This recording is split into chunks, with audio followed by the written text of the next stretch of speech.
All right. So this is my home. One of the first things one of my first goals is that I really wanted, can you see this? Yes. Okay.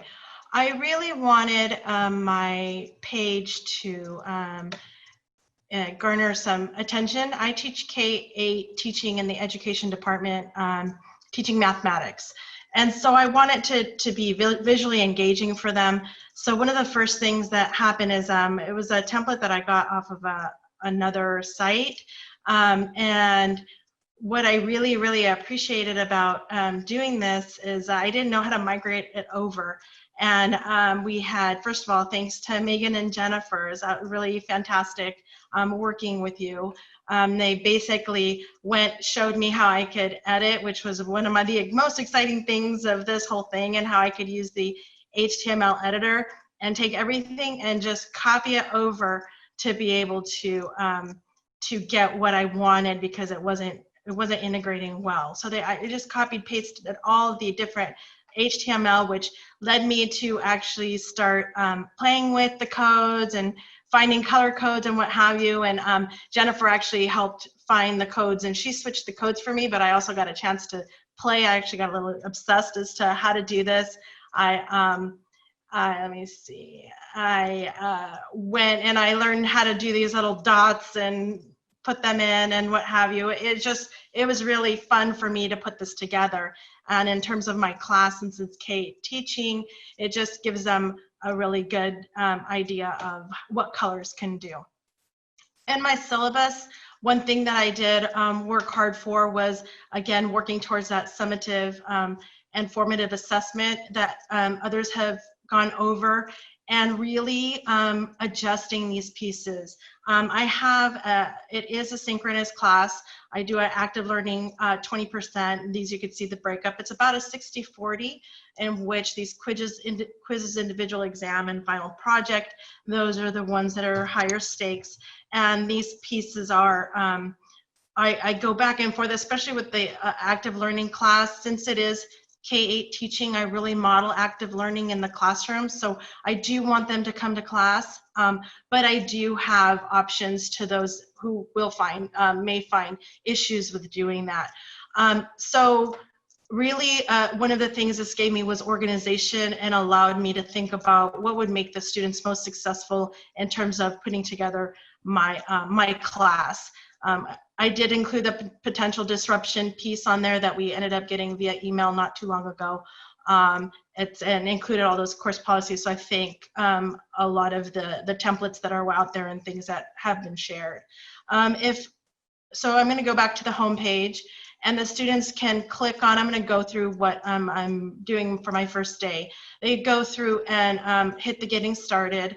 And on the getting started button, we have, I have set it up. I tried to make it so that it's, I wanted it specific Thursday, and we really brainstormed this. This was like, it was a lot of work figuring out how I wanted to do this, and getting help from Jennifer and Megan, and bouncing those ideas off was a huge help. One of the things that really helped was to get, that I think is going to help students, and I'm much more organized with how I've set the class up. I have these modules. I didn't have modules before. I only had the assignment pages, but and then we're setting up, I set up an agenda for the class, and the agenda, I make it really explicit as to what we're doing that day, and it has all the links that's available so I kind of did both module and both the page format. And this one, you could see the different, how it breaks up. I make sure that I have time for them to, for example, breaking up into groups.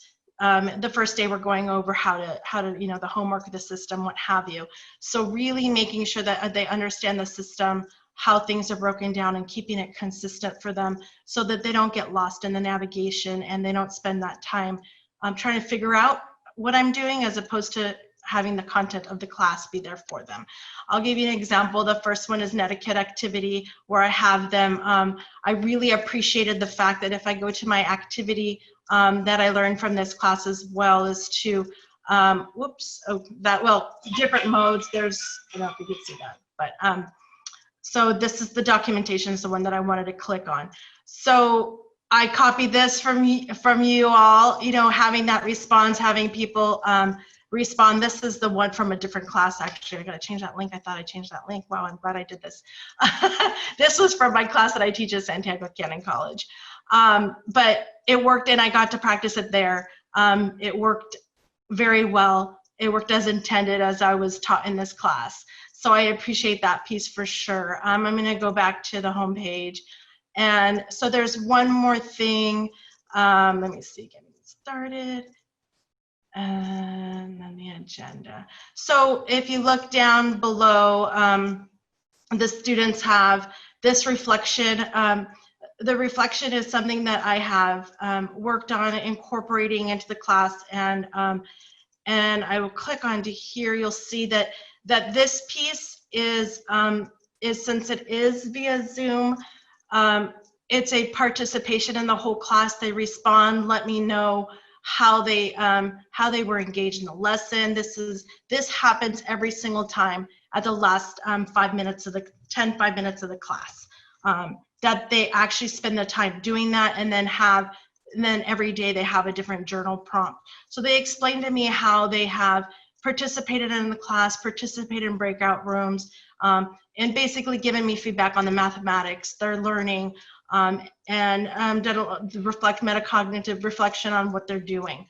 And then on this piece, just a little bit extension of what I've done. Let me get a different screen share. So I'm going to share my I want to show you something. So via Zoom, the students, you should be able to see my entire screen. Is that correct? Can I get a thumbs up from somebody? You see my entire computer now? No, we see your, well, yeah, we see your desktop. And okay, great. That's exactly what I want you to see. Okay, so so what you get from Zoom is in the chat. I really work the chat during Zoom, and I practiced this in class. This was class today, actually. Oh, but that's not it. So at the end, you end up getting a list of your chat via Zoom. Can you see that? You can see the list? I just want to make sure, because I don't normally share my entire desktop. Yes, we. But okay, so you see the entire piece. You see what they've done. You see how many times they've responded. I work really hard to have them check in. Like you could see, like, I mean, look, it's 23, 24.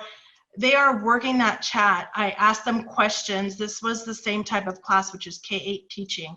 And so they really are active on that Zoom, trying to get them engaged in the class. And so I just want to give a shout out to my son, you know, and everything. All this is all inspiring, and thinking about how to keep students engaged during this time. And what he did for me is he wrote a little program so that it'll take that Zoom chat, and then it'll actually breaks it up into students, so I know how many times a student has responded, what kind of engagement does the student have, and maybe I could go in there and say, okay, so-and-so is having problems. I'll do a search on that person and see what type of responses they had, so I could check and see how I could help them in terms of how they've been responding during the lecture. So that is that. You know, I just wanted that my son's name is Benjamin, and he's in high school, and he did that for me. And so I just have been really engaged. It's been this institute has really pushed me to do more than I would have, and my students are really, really going to be appreciative. So thank you so much, and that's all. That's what I have.